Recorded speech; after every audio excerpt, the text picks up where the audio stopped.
Hello and welcome to episode 16 of Sloan the Record, recording on April 4th and publishing on April 6th, 2025. My name is Nathan, and joining me as usual is my father, Ron. Each week we've gone on the record about family history, and along the way we're seeing if we can't learn more of the people, traditions, values, and stories that made us, all while opening a window for everyone else to see a slice of life in rural North Carolina. If you've been following with us for a while now, please know that we really do appreciate every listener. You can make sure that you don't miss any future episodes by subscribing on Apple Podcasts, YouTube, or the Podbean app. And here at the end of Season 1, please do reach out and let us know what you've thought of the show so far by emailing us at sloantherecord@gmail.com. Well, folks, welcome to the last episode of Season 1 of Sloan the Record, a weekly family history podcast in which we've done our best to cover the major events and characters in Ron Sloan's life. Before we get into the topic for this week's episode, I wanted to do a little look back at what we've accomplished so far. So here's just a few fun facts for you, Dad and listeners. We've recorded and published over 780 minutes, that's 13 hours of conversation, since our first episode in December of 2024. That's not including the bonus episodes with Emily, which would be about another hour and 45 minutes. And it doesn't include this episode, which I wouldn't be surprised if that ends up being an hour or over an hour. So probably 14 hours recorded of your story when all is said and done. The shortest episode was just 39 minutes. That was episode 2, and it was Eldon Sloan Sr. Part 1. We were still getting used to things in that early part of the podcast, and we also did 2 episodes on him, so that makes sense that that might be the shortest one. The longest episode, if it doesn't end up being this one, was 1 hour and 3 minutes, and that was the story of how you and Mom got married back on episode 9.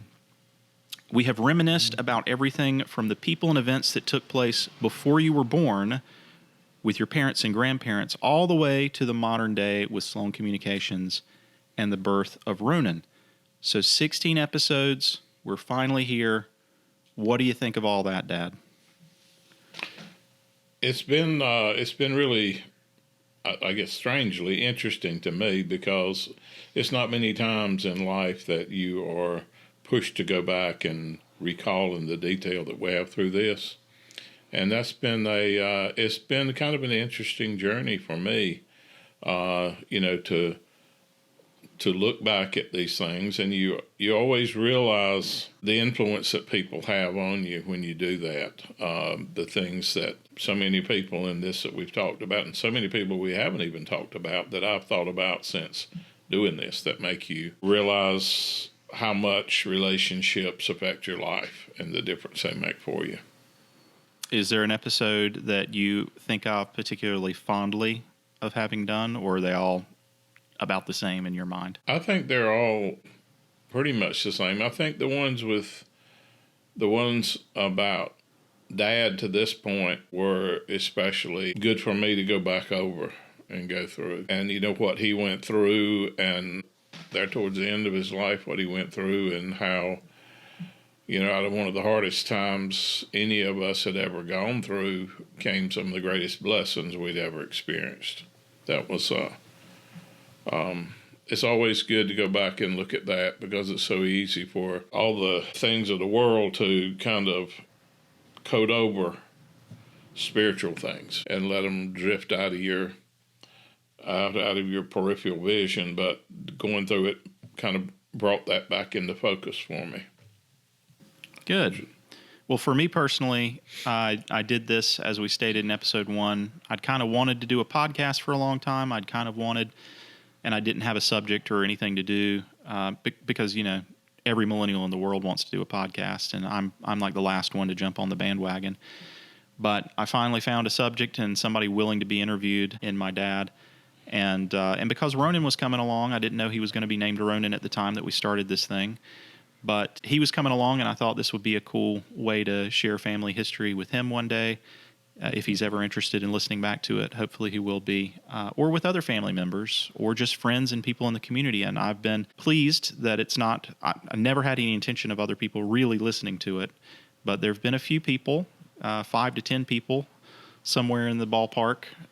Some episodes have gone up to 50 people, but There have been a few people that have been following along, and local folks, friends, family members, and we appreciate them. It's just been a neat thing to be able to share some of our story and know that other people care enough to listen and care enough to learn a little bit more about the town and Johnston County and what life was like for us in this area. So that's been really gratifying. It's also been gratifying to, candidly, most of these stories that you've heard in this podcast, I have heard before many, many times. But there are some things in here that I wasn't aware of that Dad's told me. And so being able to uncover that's been good as well. Well, today's episode is not just about closing things out for season 1. We are also here to talk about a person very near and dear to both of us. Back in episode 9, we talked about Ron and Susan meeting, but now we want to talk all about Mom. So Susan Sloan, her life and what she's meant to both of us. If you did miss episode 9, I'd encourage you to go back and listen to it, but I'll give a similar preface to the one that I gave in that episode. We really wish Mom could be interviewed herself on her life in person, but she's almost 4 years into her official diagnosis of Alzheimer's disease. Sadly, that means that although there are still obvious glimmers of her personality that show through to this day, she's no longer able to have a conversation with us or remember many details. If you're fortunate enough to have never experienced the effects of this disease up close, as we have, just know that it is an illness that often fills the patient and their family members with a deep sense of fear and dread. Its challenges are numerous and seemingly ever-changing, and it can require over a decade of caretaking commitment and extreme financial expense. Despite what you think, it is not just a disease of the very old. It can impact people much earlier in life than you may be aware, and even when it impacts the elderly, it has an often traumatic effect on the younger family members of that person as they see their loved ones slowly stolen away one day at a time. Mom's endured this with her own mother, and now she's tragically fighting through it herself. It really is a painful thing for us, especially Dad, who's still acting as Mom's primary caretaker and is endeavoring to keep her in their home as long as possible. I'd encourage everyone listening to familiarize yourself with the impacts of this disease, because chances are it will impact you or someone you know. And do what you can to protect yourself and your loved ones from ever having to experience it at its worst. We haven't gotten there yet, but the first person cured from this illness is out there, and we want to support research and support groups for caregivers that make a difference and move the needle in the direction toward a cure or effective prevention. Additionally, you can make changes to your lifestyle to delay or perhaps avoid the onset of dementia entirely. So, especially if you have a family history, feel free to reach out at sloantherecord@gmail.com, and I'll share everything with you that I have. By the way, if you're looking for a charity to donate to in combating Alzheimer's and other related dementias, I'd recommend 2 that are active locally in North Carolina. One is the Alzheimer's Association, which funds research toward new treatments and ultimately an eventual cure. Secondly is the Dementia Alliance of North Carolina, whose resources for caregivers I have taken advantage of myself. You can do a web search for either of these organizations if you'd like to make a donation in honor of my mother or in honor of a loved one that you know who has suffered. I've also provided links in the show notes of this episode so that you can go to their respective giving pages. But that's perhaps all we're going to say about that disease today. What we hope for this episode is that it will be a time of reflection on the good times and on who Mom is deep down at her core, we're convinced even still today, and what she's meant to both of us in various ways. In most of the past episodes, I posed questions to Dad and let him talk. This time around, I may have just as much or more to say as he does, so we're going to keep things conversational. So let's jump right in.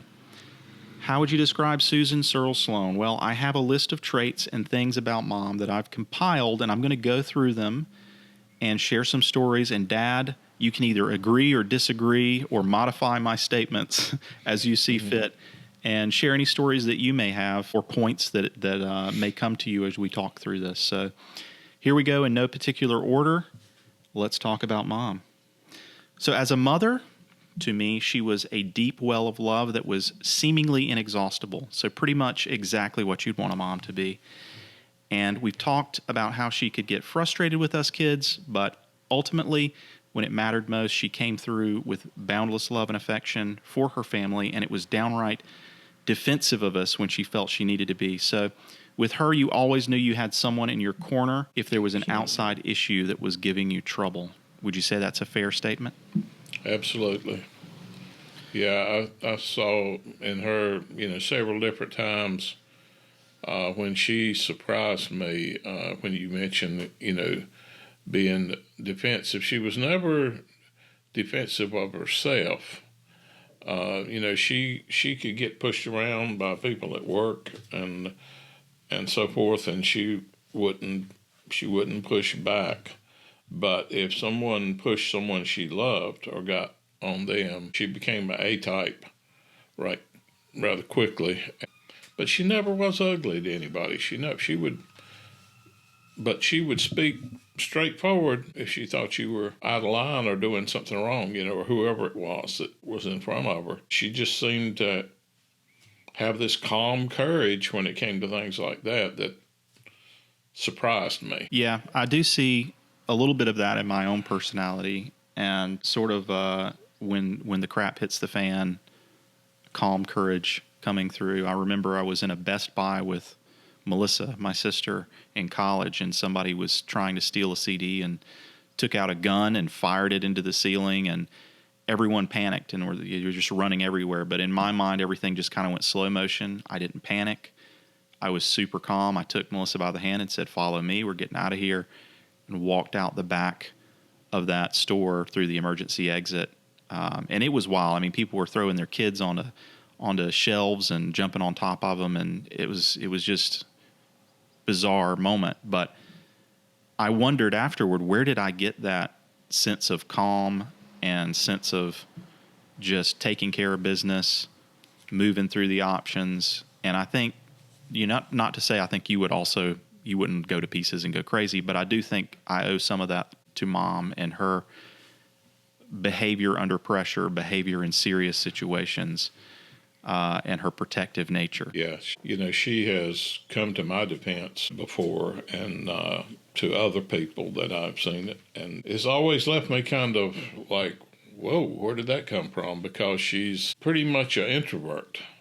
Yeah, and on that point, I've got here that she wasn't a well-known person in the community necessarily. In fact, I think being married to you increased her profile in the community much more than it would have been on her own. She was introverted like myself and kept to herself, but she wasn't a hermit or antisocial. She just enjoyed visiting with people on purpose. She had people that she liked, and she liked being in small groups with them, and that was her favorite form of interacting with people. Yeah, I'd say that was very true with her. Her motives were usually pretty simple and easy to understand, which maybe sounds like an insult, but to hear her talk about things, I think she would look at it as a badge of honor. I think she would make her life more simple if she could. She aspired to simpler living. People who put on airs or thought highly of themselves were people that she would be more likely to want to avoid. She liked modest, humble, genuine people with loving hearts. And those were the people that she made time for and was very deliberate in being there for. Yeah, and she, you talking about that, I think she has always been drawn to older people. When she was working up at the doctor's office here in Four Oaks, she would tell me, I think I was just born too late because I relate to these people. She had a lot of the farmers and their wives and all that would come in to, that was Dr. Alderman's office, and then Jesse Pittard and Dr. Liverman, Tony Liverman. And, she worked there and worked with Miss Stewart, who was kind of the office manager. She would come home and talk to me about this little man that came in today and how sweet he was and how he was scared and, about trying to, ease him, calm him down. And gracious, when the summertime came, we had more vegetables, field peas, corn, squash, tomatoes, and all this stuff that they would bring to her when they would come back in. They would bring her boxes with all these things in them. And that was kind of, that said a lot to me about how she had affected them and the things she had done and the way she treated people. But she always loved older people. And yeah, I have here in my notes a separate note that that her heroes really were people, and by hero I mean just somebody that you'd want to emulate, were people that lived before her, were people who were either older than her during her time or people that even came before her time. I mean, we know how much she thought of Granny, her granny growing up, and I never got to meet Granny, so I don't know that much about her, but I know that Mom really cared a lot about her, and even her taste in movies for most of my childhood and teenage years, and even after that, I'd come home and she'd be watching Turner Classic Movies, not the newer movies. So she really loved an earlier era and envisioning herself in a way being in that era, which is maybe why she didn't get into the whole counterculture 60s and 70s stuff like we talked about in an earlier episode. Yeah, that may be. I know I was involved a lot with reenactments down at Bentonville battlefield, and her family owned property, like 20-some acres of the battlefield itself, one of the main battlefields. And she was always interested in that, and I was working with the Visitors Bureau and producing films on that and promotional videos and things. So I went to all the reenactments and had film crews there and did a lot of still shooting. And she would go with me to those sometimes and really enjoyed them. One year she got measured up at one of the sutlers, that the people that sell supplies to the soldiers. You could buy clothes and all kinds of things, and she got measured up and had an outfit made from that period to fit her, and she used to enjoy putting that on. And our house was much later than that, probably by 60 years after the Civil War, but it was still reminiscent of that period with the antiques and things that are in it.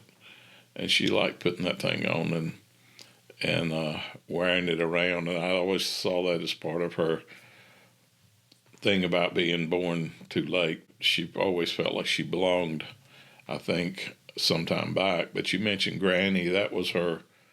Granny was her best friend. And she lived diagonally across from us when we moved to Four Oaks. And if I got up on a Saturday morning, at whatever time in the morning, even early sometimes, and Susan was not in bed, I knew where she was. She would be over at Granny's having coffee and just talking to her and enjoying her.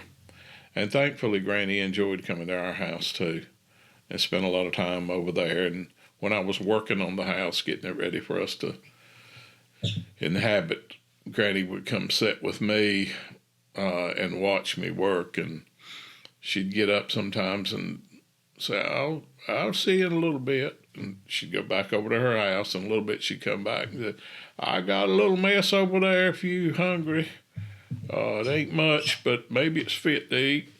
And it would, sure, and I'd go over there and it'd be, pork chops and chicken salad and 4 vegetables and cornbread and all this, like, good gosh, that's Sunday dinner, and it's Saturday.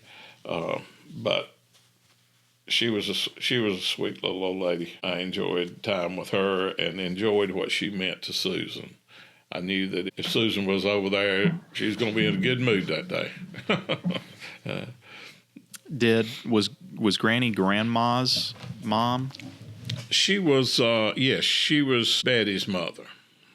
And did you, personality-wise, did you see any similarities? But since I'm just trying to get a grasp on what her personality was like, but did you see any similarities between her and Betty?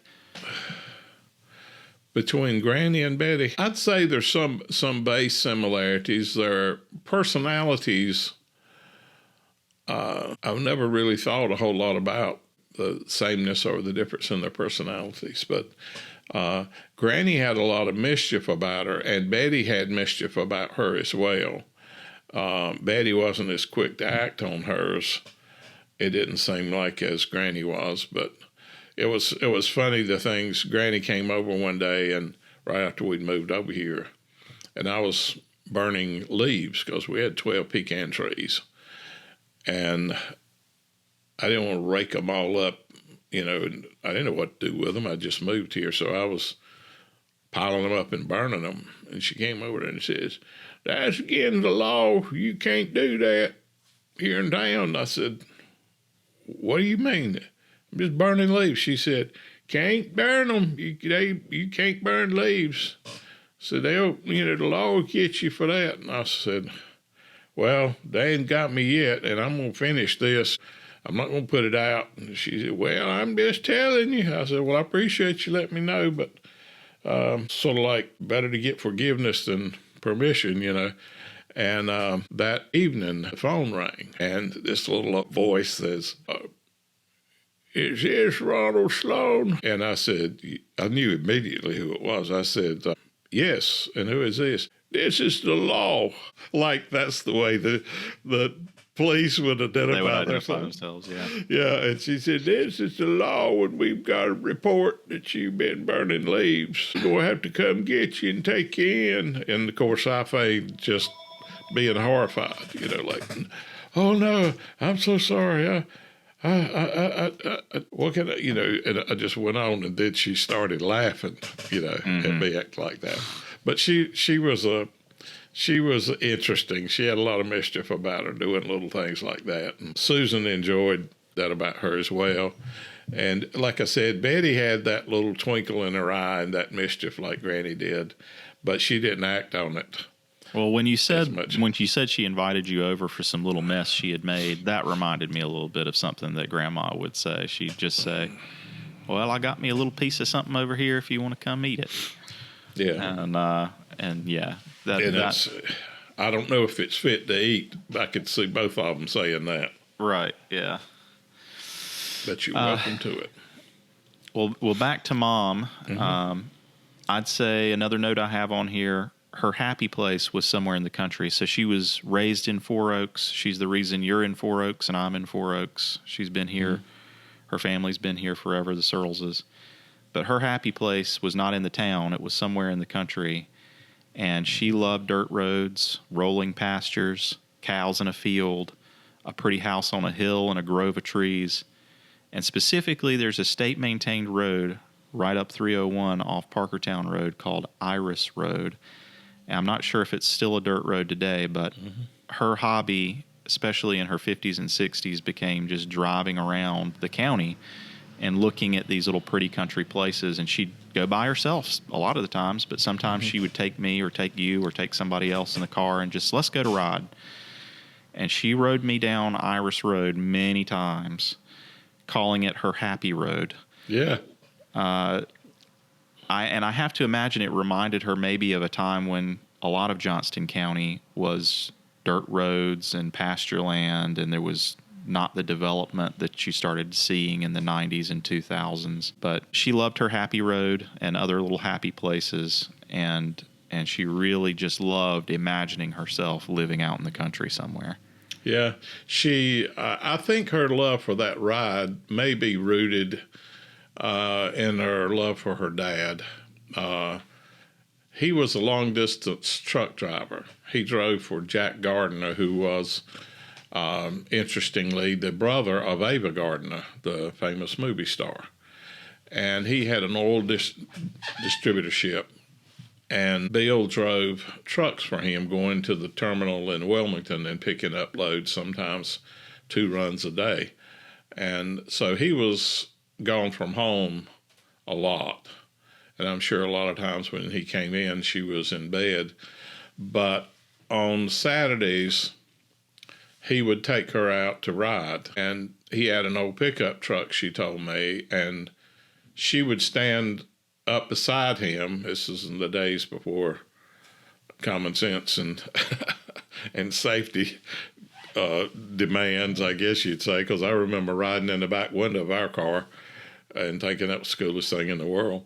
But she would stand beside him on the bench seat of that truck with her arm around his neck, and he would take her down. She liked to ride on dirt roads, and she would hum as the dirt road made her voice, do that. Is that they call them washboard roads, where the water would wash to the sides and create little trenches. And she told me about riding with him and doing that, and that was I know it was absolutely the reason we have the old '56 Ford truck. That was my third truck, and she told me that she wanted an old pickup truck, like her dad used to ride her in, and I found one in Siler City. And then when the kids came along, the truck needed some work, and I didn't have the money to work on it, so I sold it to a kid that kept begging me for it. After that, she kept saying she wanted another truck, and at one point she got a little more adamant about it, and I loved them too, but I said, well, if I'm going to get one like this with these attributes, and we found one in Kendley, or she found it in one of those car magazines, Carolina Trader or whatever, and we went up and looked at the truck, and it was a little more money than we wanted to do, but I told the man it was a beautiful truck, and I'd love it, but we probably didn't need to do it. And he called me back when we got to our car. He came back and called me back, and he said, everybody that's looked at this truck has pointed out everything wrong with it and tried to get me down on the price, but you didn't do that. And he said, that's who I want to have this truck. Somebody that appreciates it for what it is. He said, it was my dad's truck, and my daughter had this truck. She wanted it. She took her driver's ed test on it. He said she was killed years later, when she was a teenager, after that was her driver. It was a straight drive truck then. And he said, she was killed in a wreck with someone else. And he said he changed the truck then. He went all the way through it thinking it wouldn't bother him, but it still made him so sad he decided to sell it, and he wanted us to have it, so he brought the price down to where we could do it. And she has loved that truck. That was our primary thing, that we'd get a Coke and some peanuts and get in there and go to ride after the kids were up, after y'all were up to the age that you'd be at home by yourselves with no problems, and even later. But she'll still get in it to go get the Christmas tree and things like that.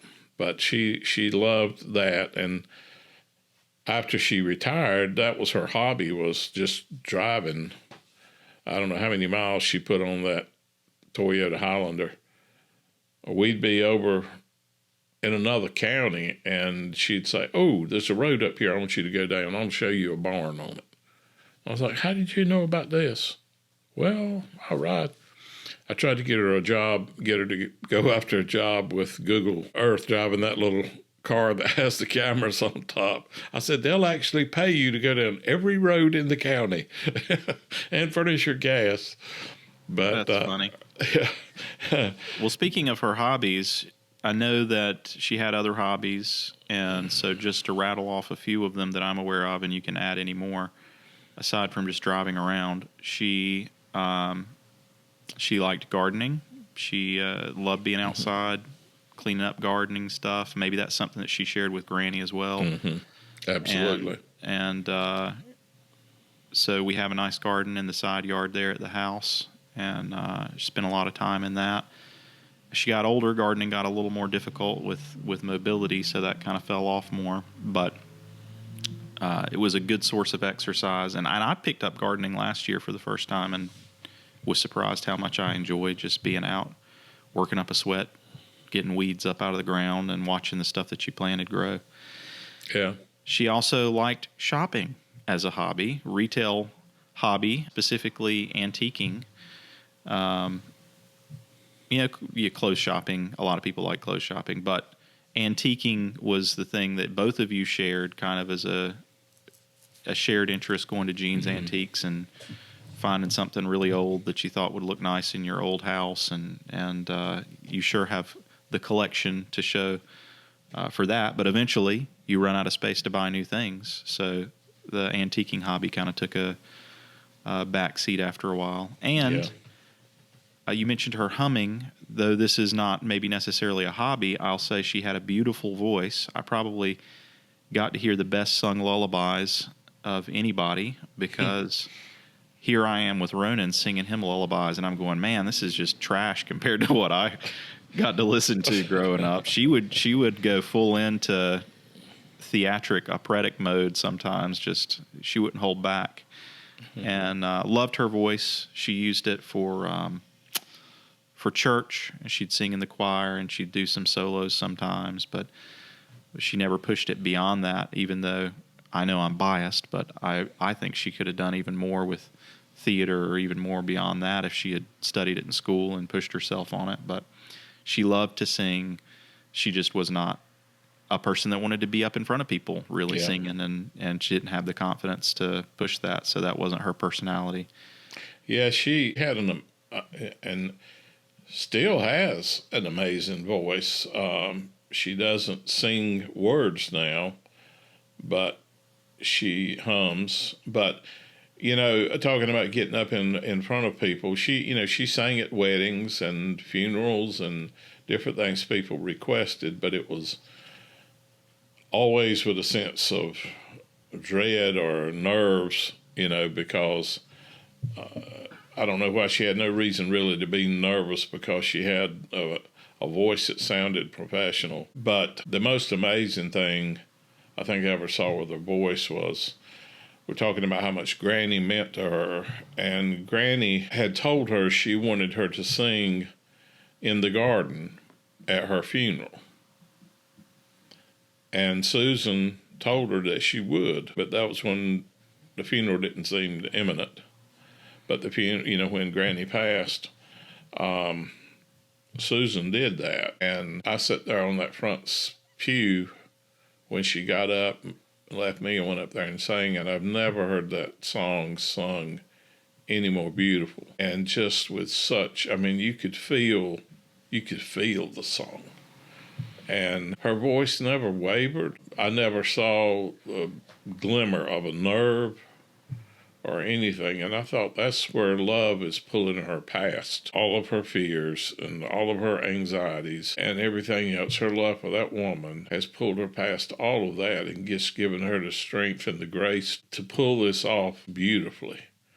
And I sit there and cried. I sat there wiping tears because I knew that was hard for her emotionally, as well as the being up in front of a lot of people.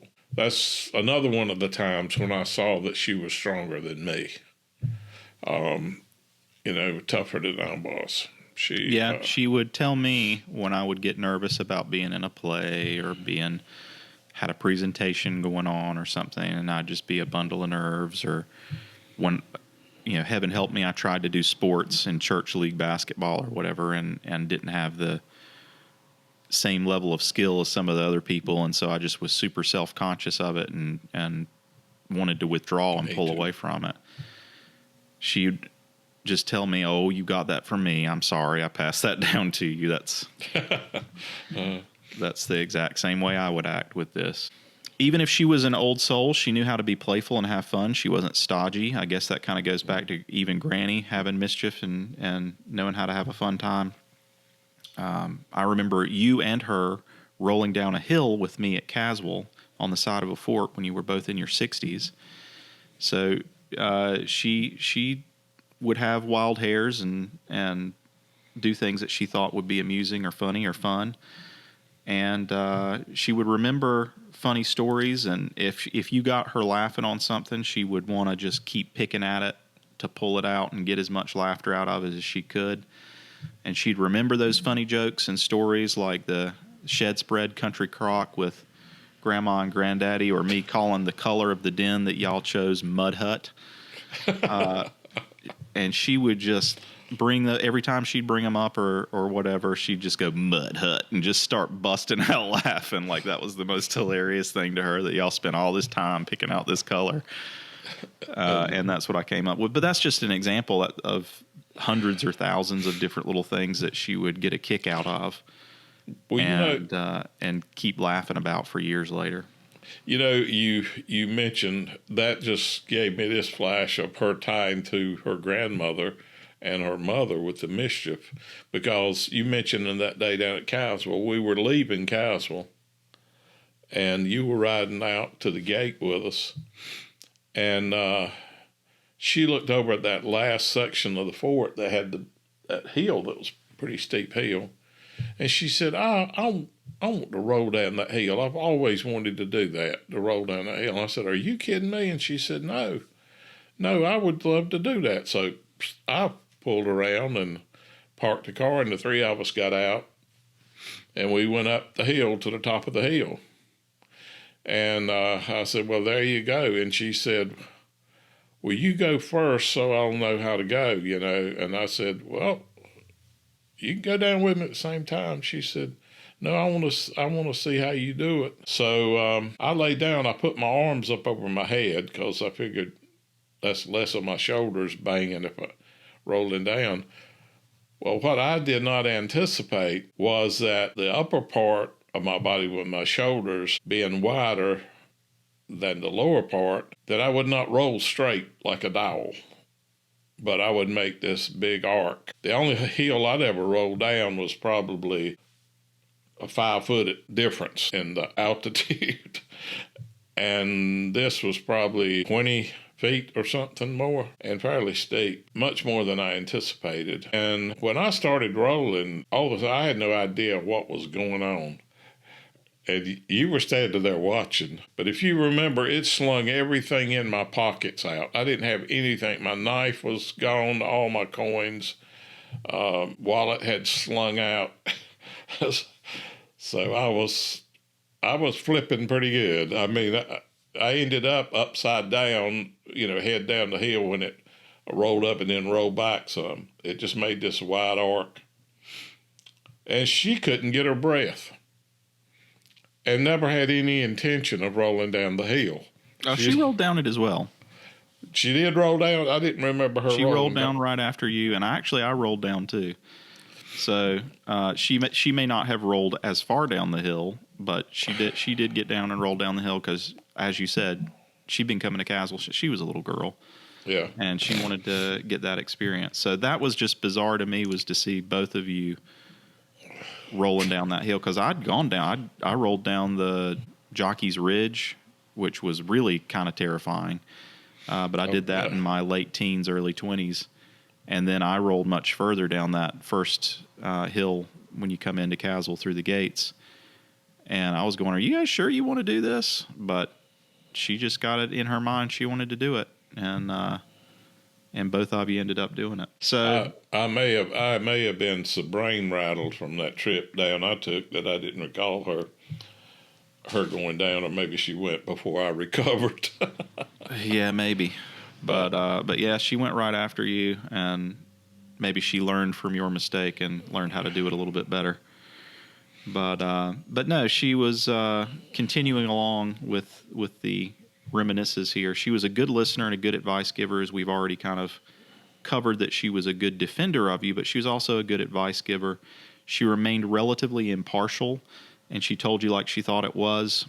And because of her honesty and trustworthiness, she became a great resource to both of us. Oh, absolutely. We sit here in this building, and I wouldn't be here if it weren't for her, because I was renting an office up the street and around the corner there on Railroad Street, and she called me from school one day and said, Sloan, isn't the day they're auctioning off that building down there on the corner, the old hardware? And I said, yeah, that auction's today. And she said, are you going? I said, Susan,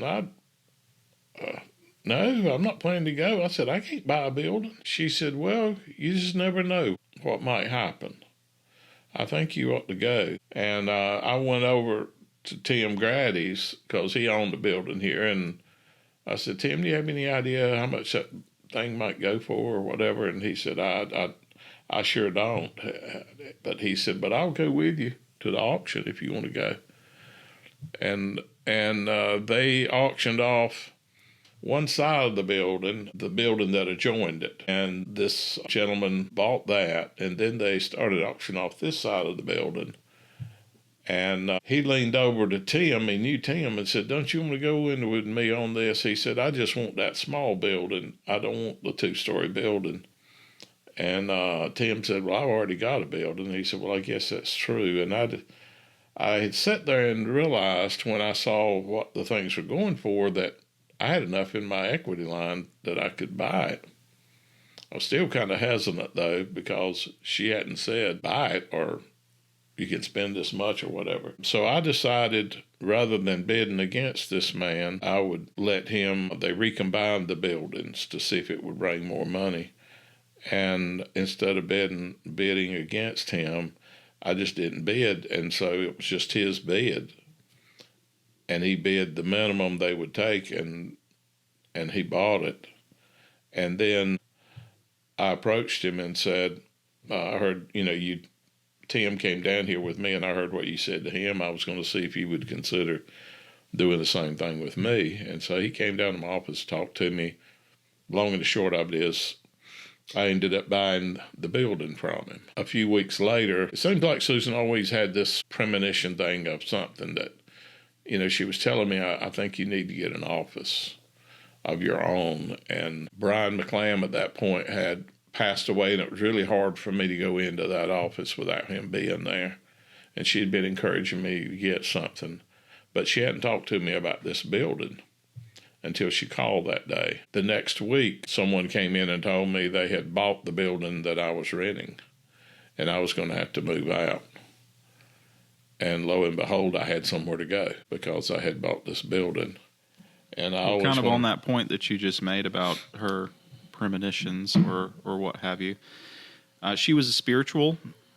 She lifetime member of First Baptist Four Oaks. I guess it was just Four Oaks Baptist when she was a kid growing up. But she was not dogmatically religious. She was a old-time religion kind of person, and she had prophetic dreams at times that may very well have been some of her spiritual gifting. Mm-hmm. So these little experiences throughout her life that she either had or people that she trusted and had known had similar experiences, and that just was enough to convince her that there's a lot more to this world than what we can see and measure. It wasn't important for her to prove her spiritual convictions necessarily to anybody because they were self-affirming, and she didn't seek to push her beliefs on others, but was content to quietly share them with those that were close to her. I know that you've mentioned that, or maybe it hasn't been on this podcast, but there was a house that you were looking at buying at one point and had seriously considered making an offer on it and moving forward with it before you moved into this house in Four Oaks. And she had a dream in the middle of the night, saw fire coming out of the windows, said, "No, we can't buy that house. I saw it burning in my dream." And then lo and behold, not much longer, it burned down. Yeah, that was really one of the most, of all the things that happened with her, that was probably the most powerful because she woke me up, just not screaming, but saying, "I don't want that house, I don't want that house, I don't want that house." I thought she was having a nightmare or something, and I was trying to calm her down, and she was just shaking and saying, the house in Mammoth, I don't want that house, I don't want that house. I said, "Susan, you're having a dream, just calm down." And she said, no, I wasn't having a dream. She said, the house was burning. She said, that little design in the gables, that little louvered thing that's like a design. And I said, yeah. And she said, fire was coming out of that little design thing, so like a clover leaf with louvers in it. And it was coming out of the windows, and it was, and I got her calmed down. And finally, I said, "Okay, we won't buy it. We won't buy it. We'll." And about 7:30 or 7:00, 7:30 that morning, phone rings, and it's one of my closest friends, Baxley Thomas, who was fire chief for the Maintenance Fire Department. And he said, "I got some bad news. The little house that y'all were talking about buying from the Browns?" And I said, "Yeah." He said, "Well, it burned down last night. When I got there, the flames were coming out of the louvers in the gables and out of the windows, and we knew it was gone. It was just before going in." And I I said, what time was this? He said, about 3:30. And that was the time that Susan woke up. And then during Hurricane Fran, which we covered just a couple of episodes ago, she also had some kind of experience during that as well, briefly, because we don't want to run too far over. What do you remember about that? Well, I had her and the girls and you stay in the den. The girls were on the couch, and she had made a little pallet for you and her on the floor.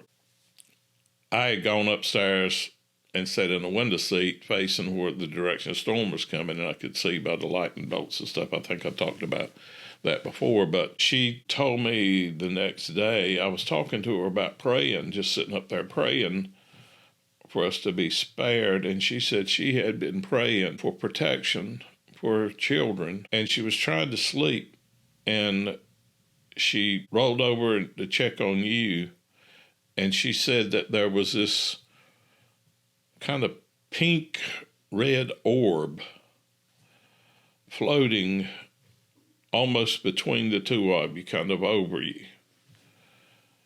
And she said she started rubbing her eyes, thinking she had something like the way you get when a flash bulb goes off. But she said then she realized that it had lit your face, that she could see your face in the pink light coming from this thing. And she said it didn't scare her, it gave her a peace. She actually asked me not to tell anybody about it because I guess she thought people would think it was weird.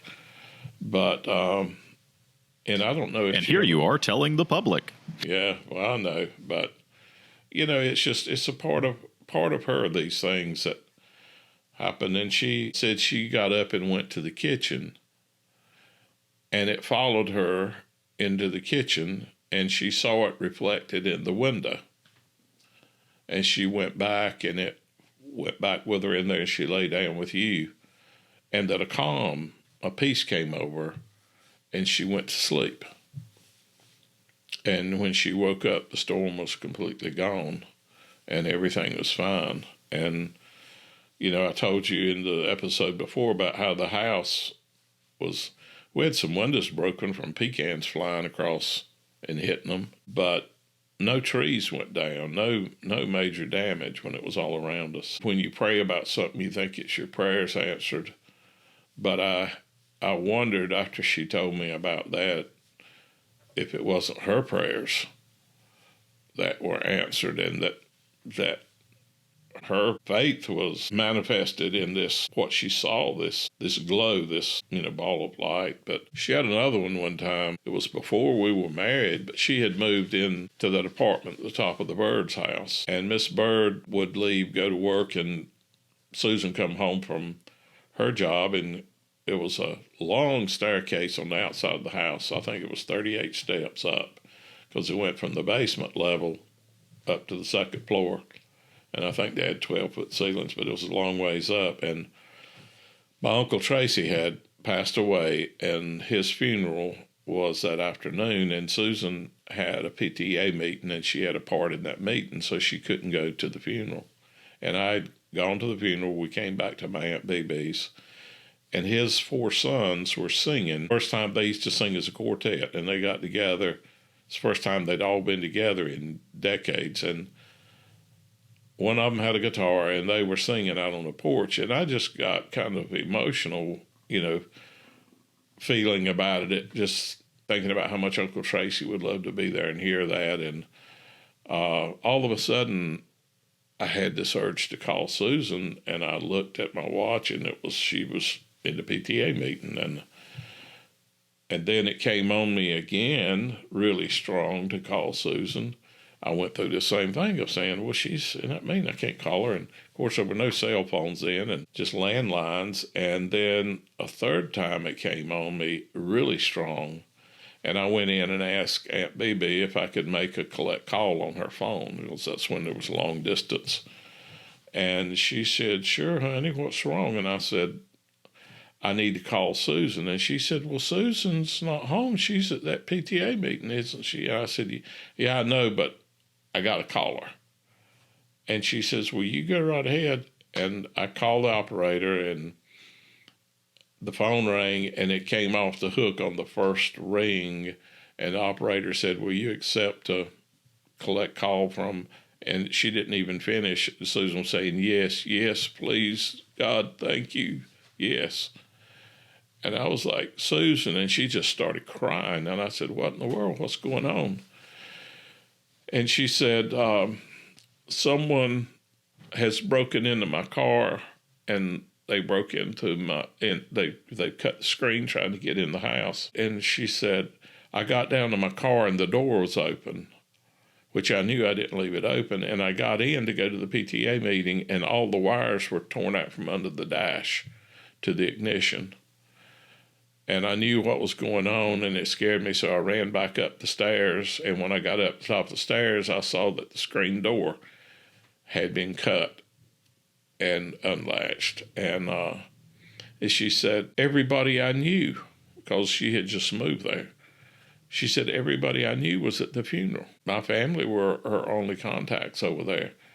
And all of them were at the funeral, and she had nobody to call. And she said, I just sat down here and prayed and said, "Dear God, please help me. Help me reach somebody, please." And lo and behold, it reached me strong enough that even though it made no sense, like I told Aunt BB, I know she's not there, but I've got to call.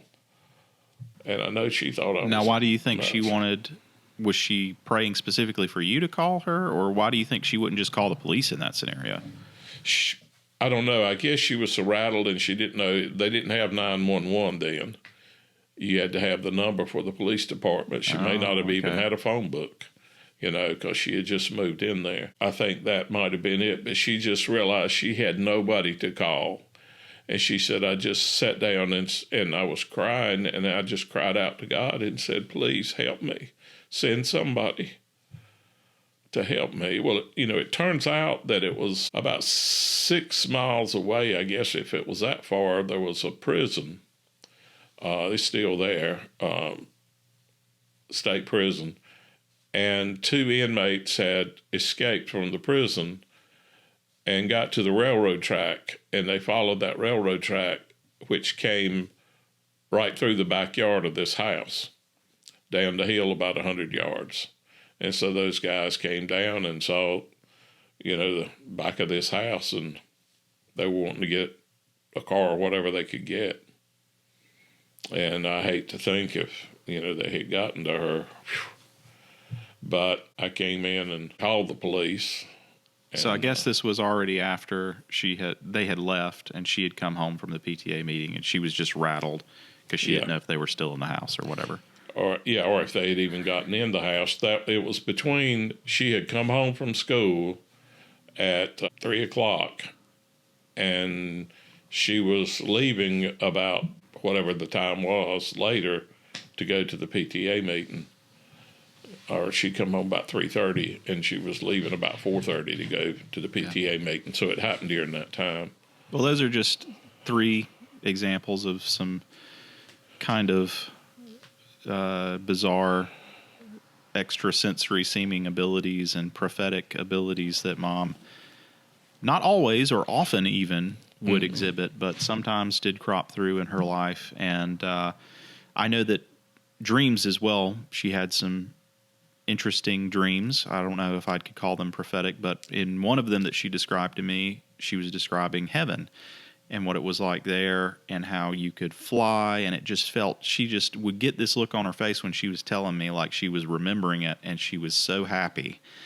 But she was like, "Oh, it feels so good to fly," which Mom don't like running, like my mom. Yeah.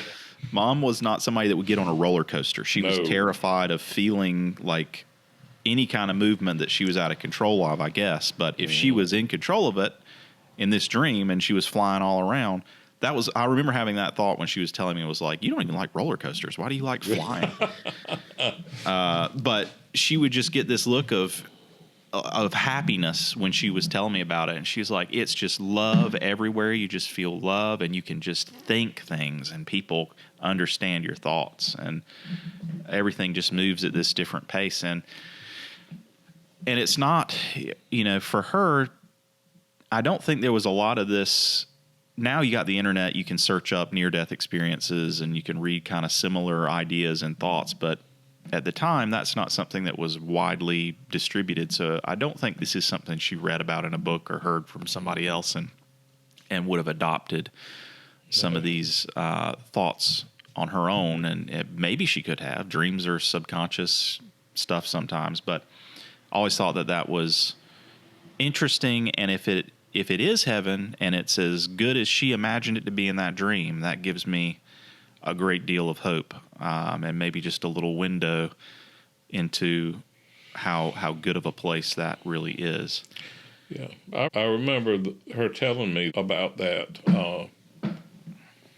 that morning when she woke up, and I've never seen her like that. It was almost like she had actually experienced it, and she told me there was no effort to anything. If you thought of somewhere, you were almost like projected there, that there was no effort to get from one part of the world to another. It was just immediate. But that she was told that, that Christ was returning, and that she was really torn because she was told to make people aware and to try to get people to turn. But torn because she's also terrifically introverted.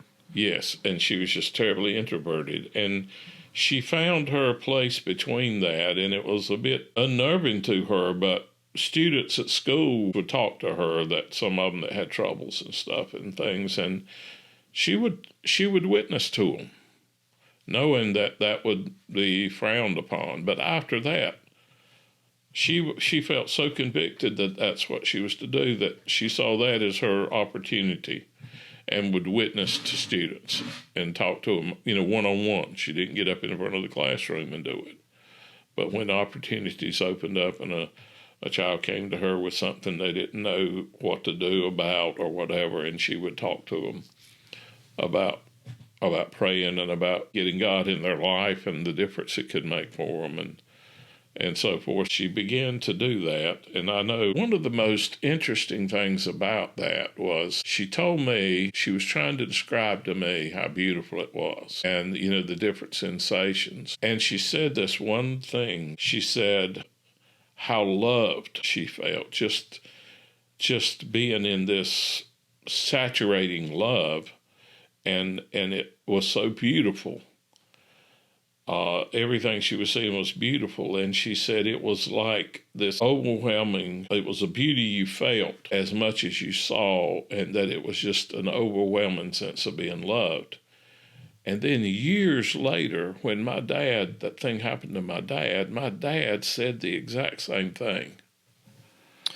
Well, to kind of close things out on Mom's spirituality, at least, we've established that she was introverted. You are very much extroverted. You are energized by being around people and being in rooms and talking to folks. And if you were to ask me when I was a teenager or young adult what the biggest, I guess, spiritual influence at home was on you, I would have said, well, it was my dad, because you were just so willing to talk about your faith and to tell stories about it and how meaningful it was to you. And personally, I've never had any kind of, supernatural seeming experiences myself. You've had some that you think you feel God speaking to you. Mom clearly had some stuff going on. I've never felt that for myself. And so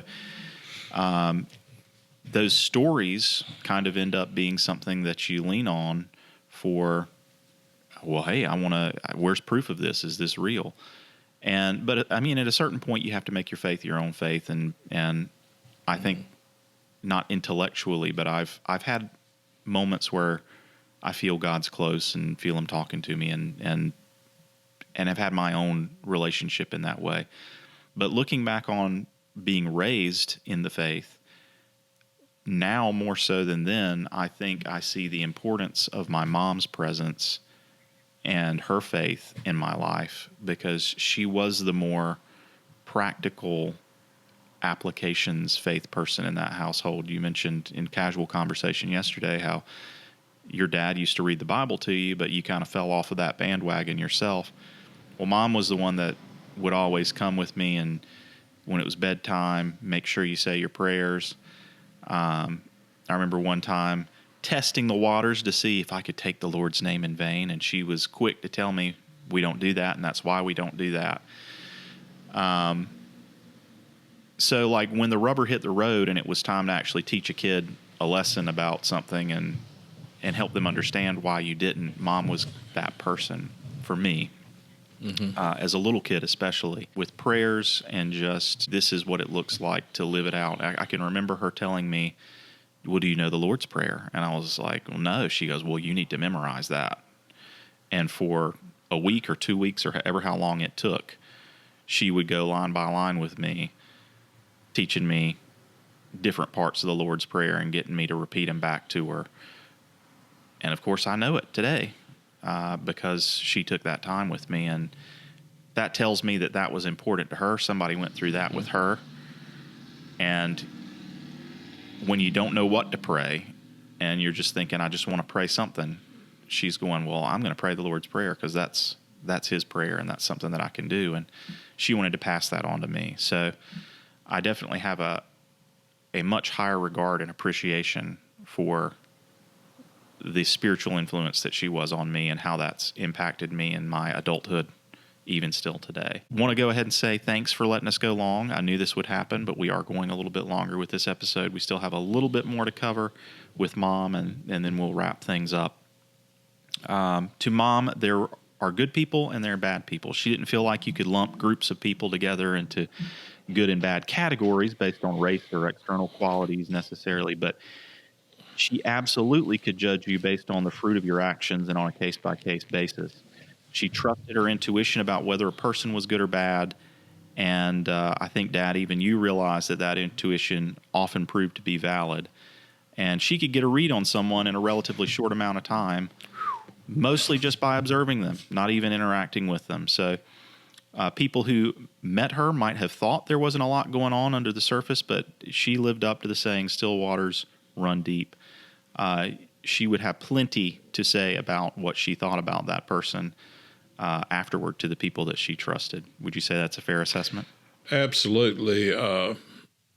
Yeah, she was, I'll never forget one time, I thought she was almost unfair the way she would size people up on things.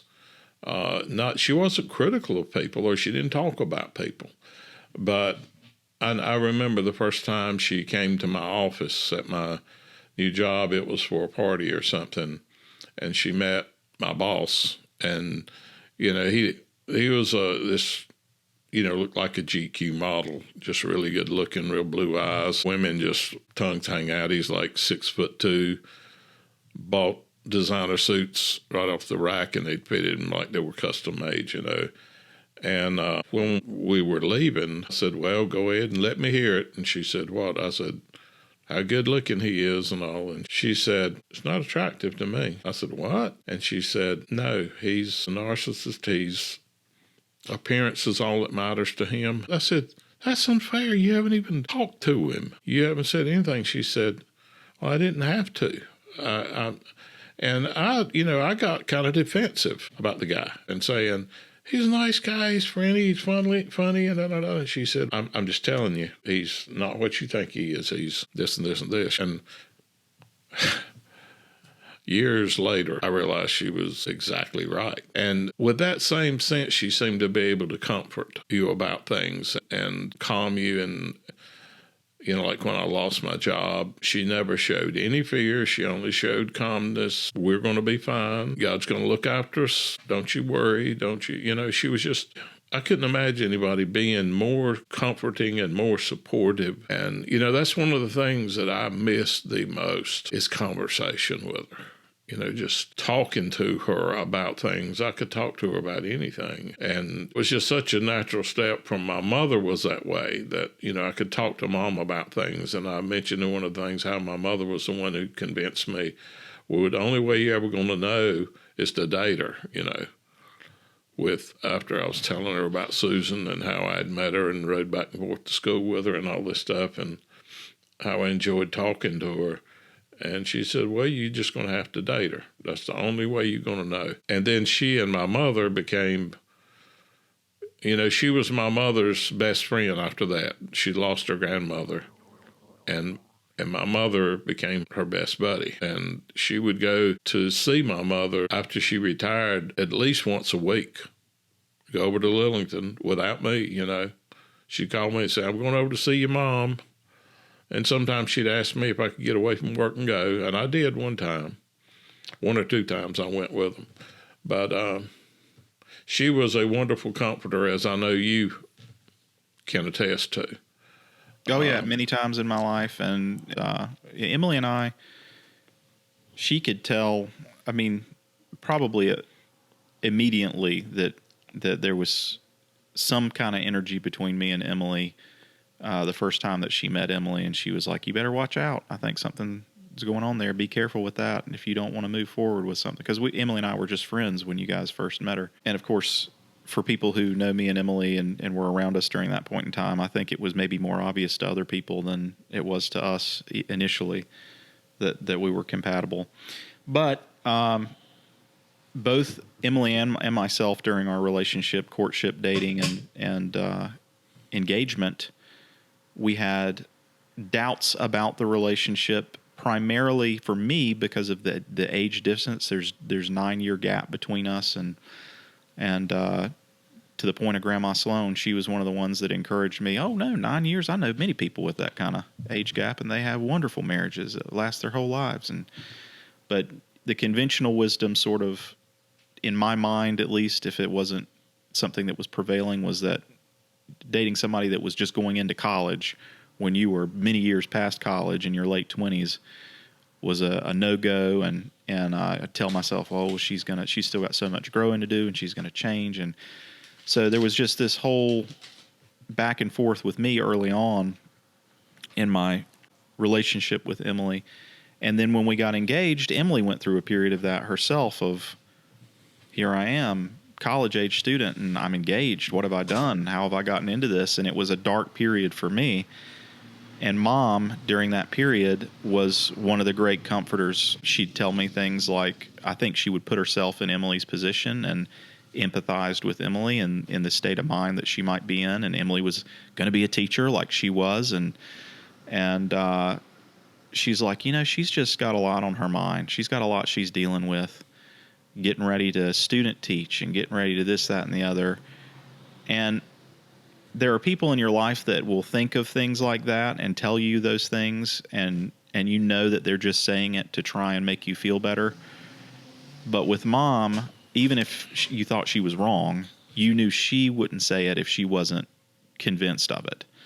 Mm-hmm. And so that gave me a little something to grab onto. And of course, we see the result now, 10 years after this, where Emily and I are great and married and have Ronan, and it's been wonderful. But I think her seeing Emily and seeing that relationship kind of blossom and grow, and Emily, remembers having conversations with Mom back then in the early days, and I'm thankful she got to know her and her personality. But I think Mom was really happy to see her youngest finally find somebody that she thought was a good person to be with. Yeah.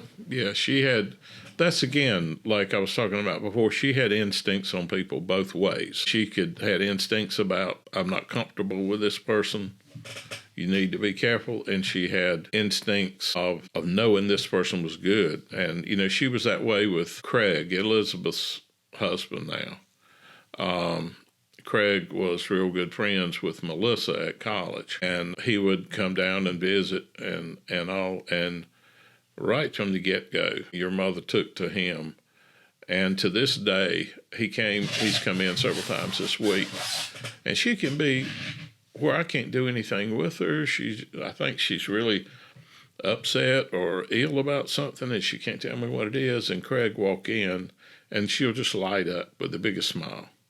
And he could make her laugh like nobody. She just, his sense of humor. And, I still see that. And I remember it was the same thing with Jordan. When Jordan came down and actually spent the night at our house, going to a wedding that Melissa was going with him. It was the first time they had met, but they knew each other through Melissa's cousin, Rebecca, and had been talking for a long, long time on the phone and text and everything. And Jordan came through, and he stayed at the house, and I was coming out to go to work the next morning. And Susan was sitting in the porch swing with him, each of them had a cup of coffee sitting in the porch swing, and she was just talking to him. And I said, I have never seen her this relaxed around basically a stranger. But she just had a feeling about him. And, that was kind of an uncanny thing to me, how she could sense things about people when she shouldn't have been able to. But she has both of those young men she's always loved, and she's always been like that with Emily. I think it's a wonderful thing to feel, and I came to trust it. If I'd see it in her with somebody, whether it was in business or whatever else, it gave me a comfort. If she was okay with them, I was much more comfortable. Yeah. A few more things here. She wasn't a behind the scenes string puller. She wasn't manipulative. If she wanted influence in a situation, she would make sure that you knew, either directly or indirectly. She'd give you the cold shoulder if she didn't like something you were doing. You might have to find out what it was, but she wasn't a schemer to get what she wanted. She just made sure you knew one way or the other. In your episode where you talked about getting to know her, and when you made her so mad over the summer by not coming to visit her, she gave you the cold shoulder on the ride down there, but she let you know exactly why when you pressed her on it. So she wasn't this kind of like master manipulator trying to be the puppet master behind the scenes or anything. She wanted to deal with people straight forward in the open, and I respect that. I feel that a lot myself. I don't like beating around the bush with things or worrying about hurting people's feelings too much. If there's a problem, I want to come out and deal with it. And she may not have always dealt with it the best way possible, but she wasn't going to let things pass either. And she'd make sure things got settled before she acted like everything was okay and you could move on with stuff. To this day, she has a sensitivity. Yesterday morning, when I came downstairs, Lisa they had finished up eating breakfast, and she went out to check on, Susan was in the other room, and came through with some laundry or something, so let me go check on her. And she came back, and she said she was going out the door, out on the porch. And I said, whoa. And she said, yeah, I usually latch that door, but I can't trust her to stay on the porch. She will sometimes leave the porch. Even if we're sitting out on the porch, she'll get up, not say anything, and try to leave. And she said, so I can't have her out there. Well, Susan came back in, and she came in there and sat down with me. I was having a cup of coffee. And I could tell something was wrong with her, just like I always could. And I was going, what's wrong, baby? And she just cut her eyes over at me, out the corner of her eye. And I was like, did I do something? She'd shake her head, and I couldn't figure out what was going on with her. But she walked with me to the front when I was leaving, and she got my hand, and she pulled me over to her, and she whispered, real low right to me. She said, don't leave yet. Don't leave yet. Stay just a little bit. And I said, okay. So I sat down in one of the rocking chairs beside her, and she reached over and took my hand. And Lisa was out there. Lisa had sat down in the swing. We sat out there and rocked in the rocking chair a little bit, and she just kind of mellowed out, and that tension that I was seeing in her went away. I went in the house to get something, and when I came out, she and Lisa had left. I think Lisa wanted to go ahead and take her because she knows that Susan doesn't want me to leave. And Lisa told me this morning that she was upset with her because she had made her come back in off the porch. And that's why she was upset. And she said, I think she got kind of embarrassed that I got firm with her that she needed to come back inside. And you think about somebody with the condition that she's got, that they don't aren't conscious or aware of things, but she is. She's aware of things that embarrass her. She's aware of humor. She still has her sense of humor. She'll laugh at stuff that Craig says and laugh at TV and things like that. But it's interesting that, as Melissa says about her, Mom's still there. She's just pushed back under something where it's hard for her to express and say what she wants. But yesterday she said to me what she wanted. She wasn't comfortable, and she wanted me there with her so that she wasn't left right there with Lisa, because she was upset with Lisa. So she wanted me there kind of as an in-between. I thought that was really, really interesting. But she did not want to offend Lisa. She didn't say anything about Lisa, and she whispered to me just simply, "Don't go yet. Wait just a few minutes." Yeah. And it's interesting. She was somebody that loved to show her love to her people. That was something that she was uniquely talented in. She could make us feel like the most important things in the world to her, and still does. She was a very picture of a nurturer. You mentioned in the episode about the 80s babies that she just took to being a mom really, really easily and really well, and she certainly was a fantastic mom to me.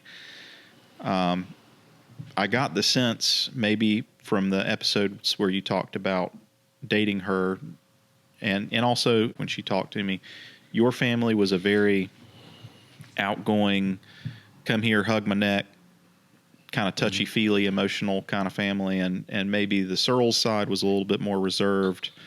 And you said they warmed up to you a bit after you got in there and spent some time with them. But there's a lot of families that are that way. It's not a bad thing necessarily. It's just the way they were raised to be a little more reserved. And I got the sense from her that she didn't want to withhold any kind of hugs, kisses, physical affection. She just wanted to love on people, on her family members. And that was definitely apparent in the way she treated us. So we appreciate that about her. And that's really important. As with a newborn, I'm learning how important that physical touch and closeness and love is to making you feel secure and comforted and taken care of. Mm-hmm. So she embodied that. She also embodied the idea that you don't have to be outwardly seen as successful to a large number of people to matter immensely to a small number of people. She shared her love with a handful of people, and that love ran deep and really meant something to them. And that meant more to her than to receive shallow recognition or praise from a large group of people that didn't know her that well. Yeah. That's a good observation. In that, maybe we have one of the biggest reasons for having kids there. You have an opportunity there with a child to mean more to somebody, without having to be the greatest at your career or having to be supremely influential in your community with community involvement or be the most incredible at your hobby or whatever it is to get accolades from outside. With your kids, they just care that you're present and that you love them and that you're there for them. And she certainly was there for me and meant a lot through that. So yeah, and she's still, that love's still there. And with y'all, she can't express things like she did, but you see it in her eyes and her reaction, her smile. Now I can tell her Nathan's coming over, or Melissa's coming over, or Elizabeth's coming over, and she'll get a little puzzled and she'll say, "Who? What?" I pull out my phone and pop a picture up there, and this huge smile will come up on her face, and she'll go, "Really?" And I'll say, "Yeah, they're coming by." Yeah. And she'll say, "When?" And, it's still, I've heard it said that with this condition that it exacerbates your basic nature. It will, bring it to dominance. And if someone is inclined to be ill or sour-natured or pessimistic, that's come to the surface because they don't have inhibitions. And, with her, that nurturing nature is still there. I know I had surgery and was in a very uncomfortable situation. And one night I was sitting in there with her, and I slid forward in the chair that I was sitting in. It was just kind of sitting up. And I was still had a catheter, which was very uncomfortable. And I was sitting there, and I was just so frustrated and just in the dumps. And I was just sitting there up on the edge of my chair staring towards the door. And I saw this little motion out the corner of my eye and a little flicker. And I turned and looked, and she was sitting in the chair, and she had the sweetest little timid smile, and she was reaching out with her hands and doing her fingers to get my attention. And when I turned to her, she said, "It's going to be all right. Everything's going to get better. That's not going to last. You're going to be fine. You're going to be okay." And, I was like, wow, she's still there, still that mother, wife, nurse, teacher. Yeah. And I don't want things to get too emotional here at the end, but the last thing I had here was, if Mom were here and could listen to this conversation and give us feedback on, how accurate she thought we were or whatnot, what do you think she'd most want to say to us? And in hearing you say that, I think it'd probably be that. It's going to be okay. Yeah. And she'd throw in a good, "I loves you." Yeah. For good measure. Loves you. Yeah. Yeah. It'd be that, or if the things were too positive, it would be, I don't know about that. You mean about her, if we were saying. Yeah, about her. If it was, if it was flattering of her, she would say, "Well, I don't know about that." Yeah. But whatever, Yeah.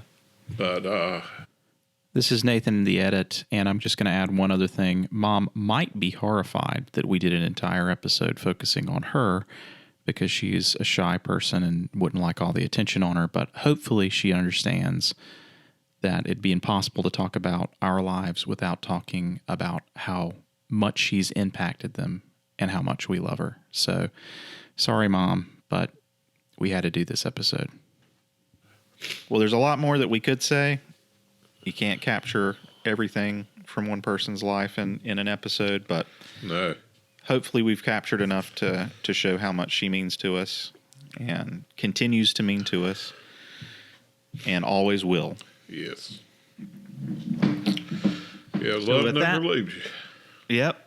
With that, Dad, I know we're closing this episode out. I know you like to talk and share your story. I've seen you do it my whole life, but there are a lot of folks that would not feel comfortable being vulnerable and sharing their story and doing a show like this for as long as we have over the past 4 months. So I want to thank you for being willing to open up and share the detail and the level of detail that you have about your life and the people who have been in it and meant so much to you throughout it. We kind of talked at the beginning about what this experience had been like for you.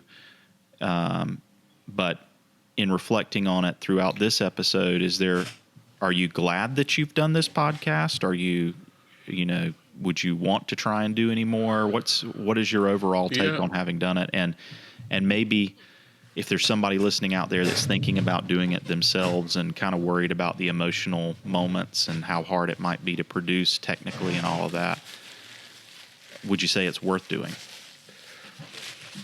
Yeah, absolutely. Absolutely. I am so glad, and I'm thankful to you for really the opportunity to do something that I didn't know I kind of needed to do. We all need to look back sometimes and go through things. Sometimes we get so caught up with where we are as we age and we're having difficulty, health issues, or dealing with things like the losses of things and even what we've talked about here with Susan and what she's going through and we're going through that. It's easy to not see your blessings. But when you go back and look over your life and talk about the things that you have asked me about, you end up through that, I guess just naturally you focus on your blessings.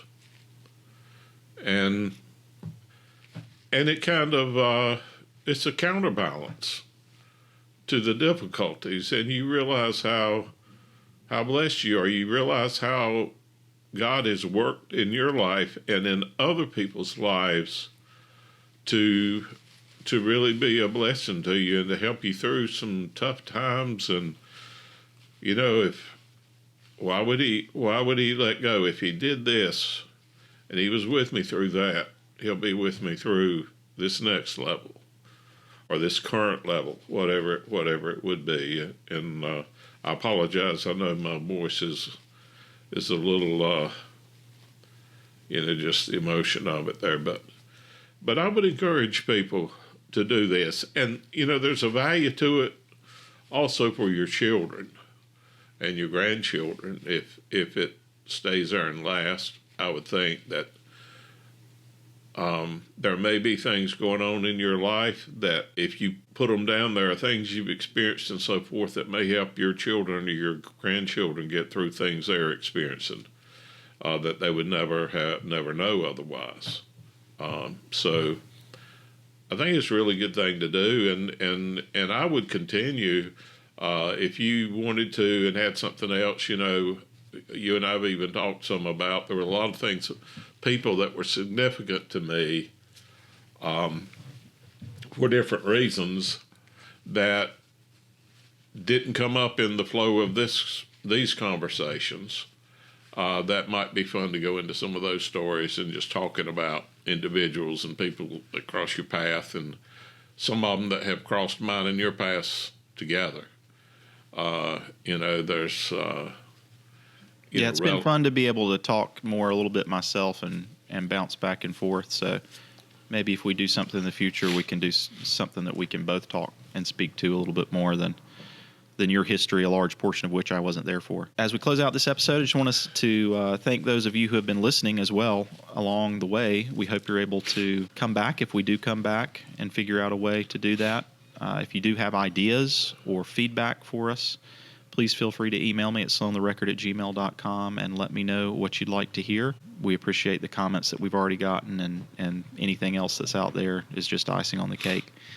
If we do come back, it will probably be in early July, give or take a month. So I'd always planned to do 16 episodes pretty much from the beginning, or the first 2 episodes. I'd kind of mapped things out and gone, all right, this is going to be 16 episodes long, and baby will come somewhere in the middle of it. Because I figured I could get through the timeline of Dad's life in 16 episodes. But it became increasingly apparent that once Ronan did arrive, that I was asking a lot of Emily to take the time necessary to make this podcast. And I would like to give her a special thank you as well for allowing me to finish out these last 8 or so episodes. Because it does take, to do what we're doing, there's not only the recording, which is about an hour, but then it probably takes another hour and a half to 2 hours when you factor in planning for the episode and then editing the episode and then publishing it. So it's a time commitment, but I think it's worth it. If you're out there wondering how you could do this yourself, you can email me again, sloantherecord@gmail.com. I'll share what equipment we used and services that we subscribe to be able to make it. It's a time commitment, but it's worthwhile. And Emily, thank you for letting me finish this thing out. And the hope is absolutely baby Ronan will get through the infant stage of waking up every 3 to 4 hours, and we'll start sleeping through the night. And then we can reassess at that point and see if we can get our nights back for recording these episodes like we did back at the beginning instead of here at work on our lunch breaks. So if you want to make sure that you don't miss it, get subscribed if you haven't subscribed already. Again, that's Apple Podcasts, and Podbean is another app that you can download and subscribe there.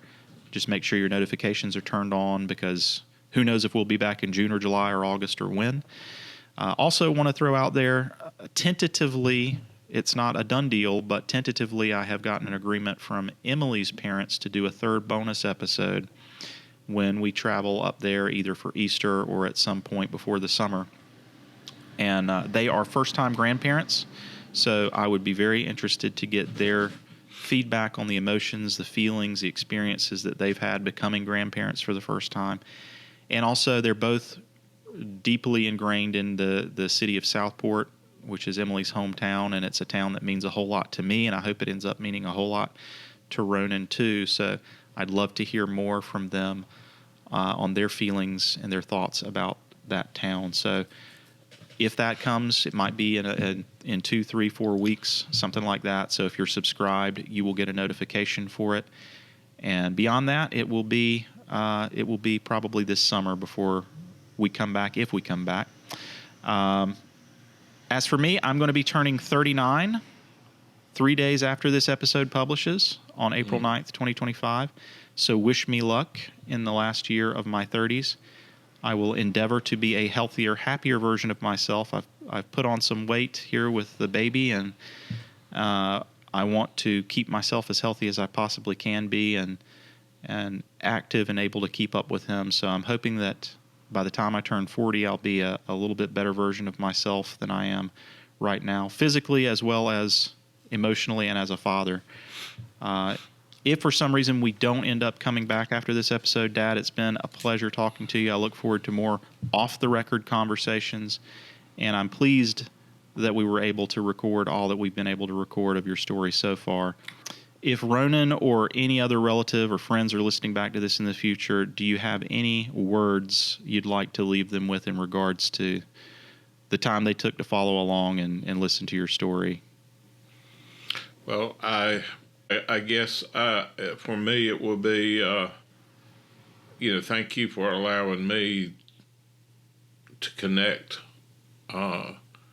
with you. I don't know when they get to the age they might want to do this, I'll be, but I hope it will be there and will be something that can make a difference, because I feel like for Ronan, hearing you is going to be just as important, and give him a lot of insight to you that he wouldn't have otherwise, perhaps, So I think it'll be good for him from that standpoint. For Ryan and Jacob and Amelia, I think it will be good for them to have it as a resource of knowing both of us better. And knowing, grandparents that some of them didn't know, and help them to feel connected to, to the roots of the family and to the past. And it's been, like I said, a real blessing to me, and I appreciate you for doing this. And the way you've done it, that's been real helpful too. The way you have carried this thing through, and your prompts and questions and things that brought out things that I probably would have not thought to bring out or forgotten. So I appreciate that too. It's always nice to see your children, see the good in them and the good things they do and how well they do things. Well, that's going to wrap it up for episode 16 of Sloan the Record.